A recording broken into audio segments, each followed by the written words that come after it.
While we're here, gotta check out the view.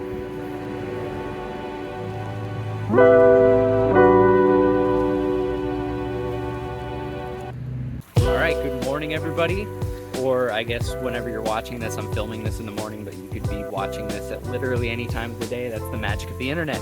But good morning. It's time to go look at another water feature. Today, I'm gonna go up to Fort Montgomery, New York, to look at a gorgeous koi pond and stream that we installed. Fort Montgomery is a hamlet, which, if you've never heard that term, it's a seldom used term these days in the United States. Only a handful of states even really use it, and it's not, at least in New York, it's not an official municipality. It's more of a small unincorporated village, essentially.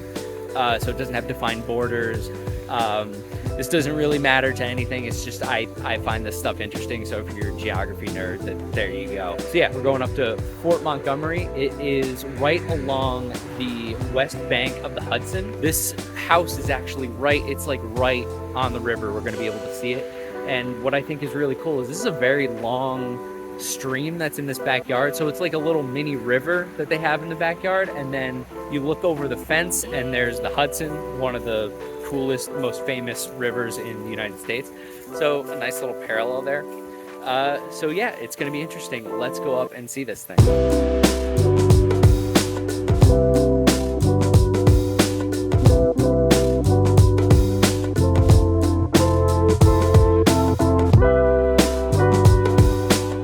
Okay, so we're here in Fort Montgomery, New York, and we're about to go check out this beautiful water feature.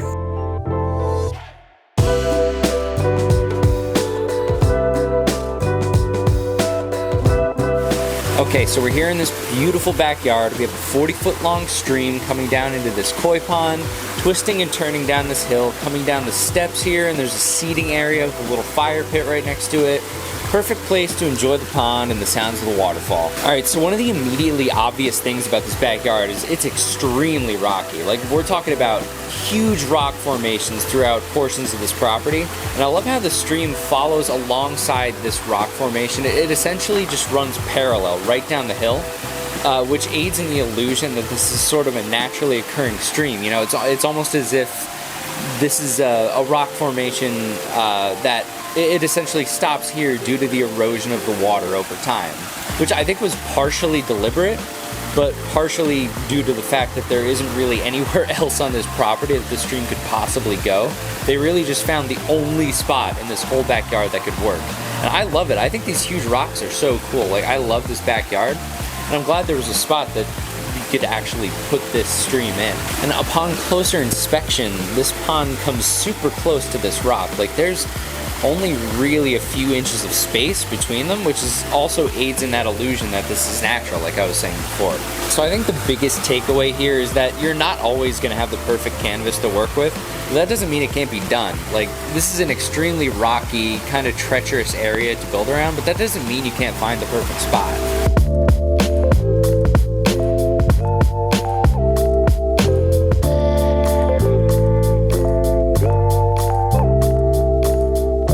One of my favorite accent pieces that I see in a lot of these water features are these tree branches and tree stumps, and these wood accents are super cool. I love how they go right across the stream. It sort of reminds me of a stream that you find in nature, that you find a log or a branch or something going across that you have to climb across in order to get across the river. That's sort of the vibe that I get from that.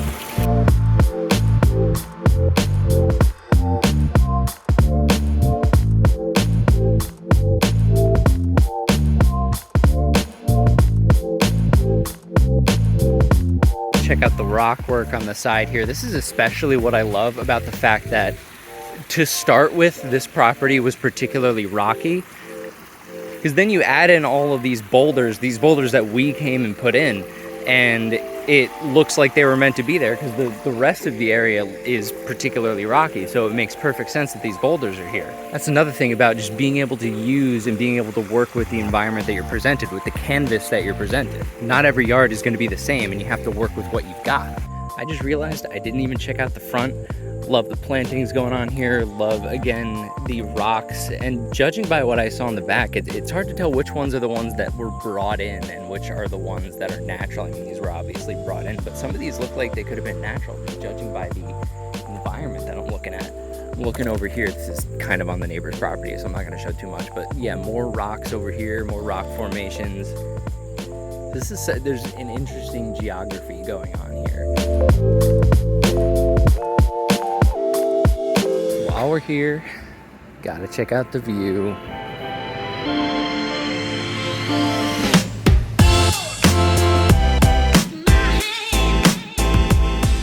So real quick, I'm gonna get into some history stuff while I'm here, because why not? I'm on my way to another project right now. I'm on the eastern side of the Hudson. Fort Montgomery is across the river, sort of up to the right of me. Fort Montgomery was actually a fort used by the Colonial Army during the American Revolution. The Hudson was obviously a super important strategic location, and it was very well defended. And according to this plaque next to me, there was a massive iron chain that was stretched across the river to another fort to deter ships. It did not work. The British ended up taking the fort and destroying the chain, but it's a little interesting bit of history. So for me, one of the biggest takeaways is that as, I guess, both a contractor and a homeowner, you're not always going to be given the perfect canvas to work with. I mean, some people will have the perfect spot in their backyard for a feature, but other people, it might be difficult. You might have obstacles that you need to maneuver around. Now, I didn't build this thing. I'm not a CAC personally. I don't do this stuff. But I can understand some of the challenges that the contractor might face when trying to do something like this in a backyard like that. But you know, if you put your mind to it, you can really put one of these things almost anywhere. I mean, it might take a little bit of engineering, might take a little bit of thought, but you can make it happen. All right, so thank you guys so much for watching. Really appreciate it. Remember to subscribe, hit the like, you know, all that stuff. It really supports us, really helps the channel out, helps us grow. And we will see you in the next one.